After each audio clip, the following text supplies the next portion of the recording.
رسول اللہ کے غلاموں، آج رسول اللہ نے کوڑا منگوا کے اپنے نوکر کے ہاتھ میں دیا ہے، لو مجھے مار کے اپنا بدلہ پورا کرو۔ تو آگے سے وہ کیا کہتا ہے؟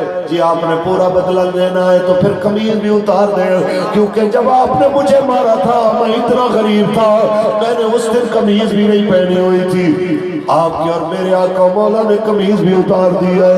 صحابہ کی آنکھوں سے آنسو بہ رہے ہیں، صحابہ رو کے یہی کہہ رہے ہیں یار ہمیں مار لو، حضور کو کچھ نہ کہو۔ سارا مال حضور پہ لٹانے والے صدیق بھی کہہ رہے ہیں ہمیں مار لو، حضور کو کچھ نہ کہو، بخار ہے، آپ کی طبیعت مبارک قلیل ہے، کتنے دنوں سے آپ بستر مبارک پہ ہیں، نہ کرو اس طرح، تم مجھے مارو جتنا دل کرتا ہے مارو۔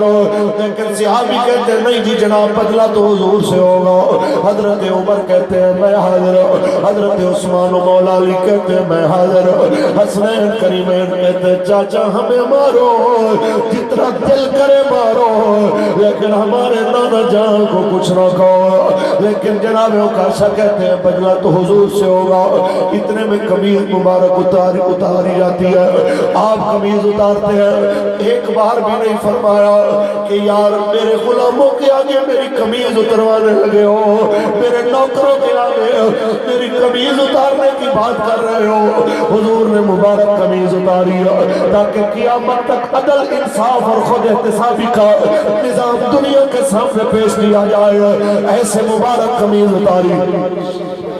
نظر پڑی جناب حضرت عکاشہ کی، دونوں کندھوں کے درمیان مہر نبوت پہ ہاتھ سے کوڑا گر گیا، ایسے دونوں ہاتھوں سے حضور کے بدن اطہر کو اپنے بالوں میں لے کے چومنے لگ گیا۔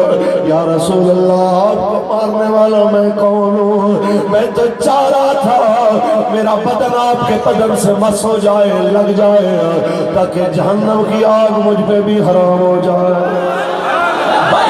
لبیک یا رسول اللہ، لبیک لبیک یا رسول اللہ، لبیک لبیک لبیک